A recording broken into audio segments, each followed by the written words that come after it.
how much these guys have ruined the sport and how evil you The sport. Oh my goodness, that's you too know far. those like splodge images where it's like a thing and you're like, oh, what Yeah. do you see in this image?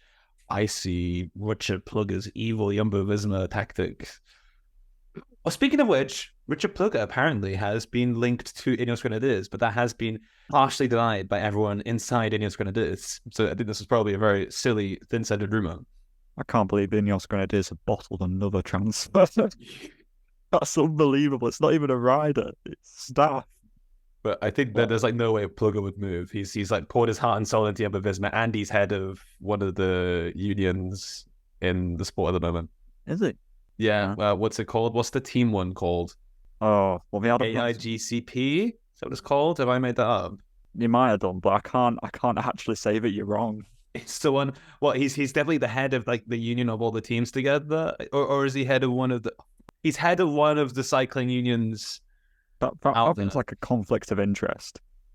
Yeah, some people aren't happy about it because I'm not. I'm he's already also not like happy the about head. it. He's the CEO of like the main team in the world right now. So Honestly, he's literally just going to be like, I know Jonas like completely boxed that guy in and put him into a barrier, but he's fine. I'm already not a fan of that. Anyway, Visma-Lease A Bike related things. We talked about Cian Uijtdebroeks either last week or the week before. He is apparently a target for, I almost said Jumbo-Visma, for Visma-Lease A Bike. So do you think this is a better fit than potentially some of the other places? I mean, he is a Beneluxian or whatever you want to say. He could fit in quite well. And if you're looking down the team as well, who's like their next heir after Jonas Vingegaard, for example? I don't think this one's going to happen. I think Uijtdebroeks would go somewhere else. I think Lidl is more realistic than, or Ineos is more realistic than for Uijtdebroeks to go to Lease A Bike. I think there's just too many people at Lease A Bike, and it'll be harder for him to stand out.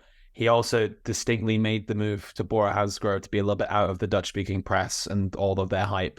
Ironic now that given that he is now the sort of subject of a lot of news and speculation, but I think Uijtdebroeks will probably stay clear of Lease A Bike, or Visma, rather. I hope he goes. I think he fits perfectly with Visma. I think, yeah, I can see both sides of it, but I don't know. I kind of agree with Scott because, like you said, I mean, it's a very long term thing though. It's been like, who's the heir after Jonas Vingegaard? It's like, all right, Brooks, my guy, you just sit there for 4 years, and then we'll consider making you Tour de France leader. It's like you'd just be like, oh, F off, Richard. I want leadership now. Don't give me this Giro malarkey.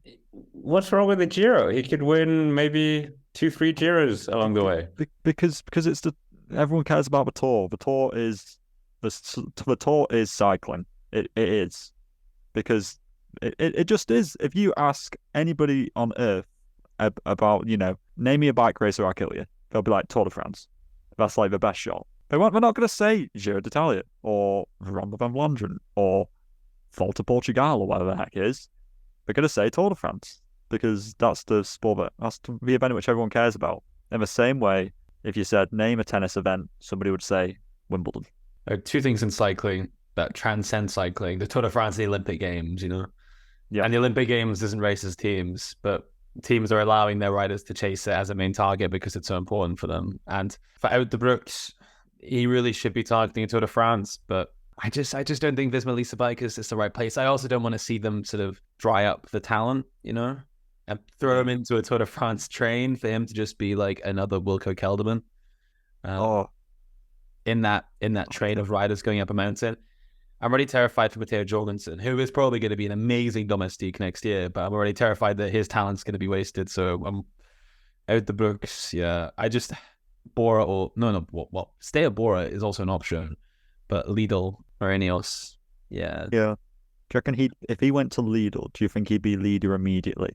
Well, or do you think he's enough? I think they've used up all their riders like for the quota next year anyway, so I don't know how he's going to get there. But hypothetically, if he were to get there, would he immediately transcend past Teo as GC leader of the team? No. Teo Gegenhardt has a Grand Tour victory behind him. He should go into it as a leader. Giro. Name me a Trek rider who has won a Grand Tour. I can name you several Visma Grand Tour winners. Well, exactly. Okay, yeah, but So I would go, if I was Uijtdebroeks, I'm like, okay, I want to be a GC rider. Where's the best GC team? Visma. They're probably going to pay him a bucket load as well. yeah, okay. But in that case, it's hard of him to stand out at Visma because there are all these Grand Tour winners and Who? finishers. Sepp Kuss is getting older. Jonas Vingegaard is getting older. So he could, I think it's just perfect for him. But Johannes Stanamit's coming through. We don't know how these little kids coming through. How many top tens does Stouten Midner have in the Welter? Exactly 0. Uijtdebroeks is 1. And Stanamit hasn't even done a Grand Tour. Come on. You see, he's already ahead of him. I mean, it depends how the Ron-Hard GC project goes at Legal Drag. Of course, we still don't know how this project is going to work out as to whether he's going to get leadership immediately. How many Tour de l'Avenir does Stouten Midner have? Stouten has a baby Giro.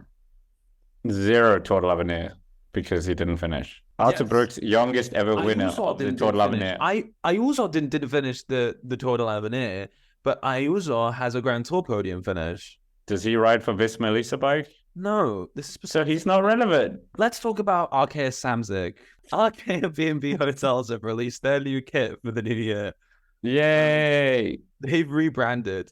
They're now Arkea B&B Hotels rather. B&B Hotels, this was announced like during the Tour de France, if I recall. They've also launched a development team, and they're also pumping more money into their women's team, which is being promoted. They're continuing their work with Bianchi. They're going to continue being the bike sponsors there, but they do not have any Celeste on the kits anymore. The kit is inspired by old Breton legends, so it includes a lot of like mini icons through the kit. It's quite subtle on the left-hand side and on the right sleeve. Then you have that hideous B&B Hotel circular logo in the middle, which we will all recall from the Men in Glass, the Pro Continental team, bearing their name a couple of years back, B&B Hotels. So Arkea, the only Breton team left in the World Tour with a Breton-inspired kit. The kit's all right. It's red. It's sufficient. And I quite like it. I quite liked the kit last year, to be honest with you. And this isn't too far from it. So, yeah, I'm quite a fan of it. I think that it could be worse. I do think the kind of paneling of the kind of historical reenactment stuff is a little bit odd, I think, up close, but I ain't getting that close to a rider on a TV screen, so it doesn't really matter to me. I think from an aerial shot, it'll look red, and I quite like that. So they'll still have a problem with the Vuelta, though, where they'll have to change it to something. But yeah, decent. I'd give it like a 6.9, 6.8. I don't know. Gosh, how many decibel places? Yeah, I mean, we might not have the problem of having to sort of see these little Breton icons up close. Okay, didn't win much last year, but they're hoping to sort of scoop up more points next year. And with Arnaud Demar now as their main man, and they've made a couple decent signings of new sprinters like Albanese and so forth, maybe that'll help them to spring up. But yeah, I would agree. I was actually thinking 6.5 in terms of a score. I think it's decent. That B&B Hotel logo, they can't do much about it. It's really ugly. But I think the Breton iconography is really cool. It's a cool touch. It's fine. I don't really have an opinion about it. At least it's not as atrocious as we had with the Decathlon AG2R kit, to be honest. You don't like that one? We didn't. No. I mean, even someone on Twitter commented that the best rivalry for that AG2R kit is the bin. So I thought that was quite fair. I think the Decathlon one is so inoffensive. It's just so boring. It's not. Yeah, exactly. Awful. Like the thing is, like the old AG2R one was like kind of like loud and a bit like obnoxious, whereas like this one is just like so inoffensive. It's so bland. It's so 5 out of 10. Oh, I was gonna say 5. All right, exactly. It's just middle of the road. It's full on. It's so mid. It's unbelievable.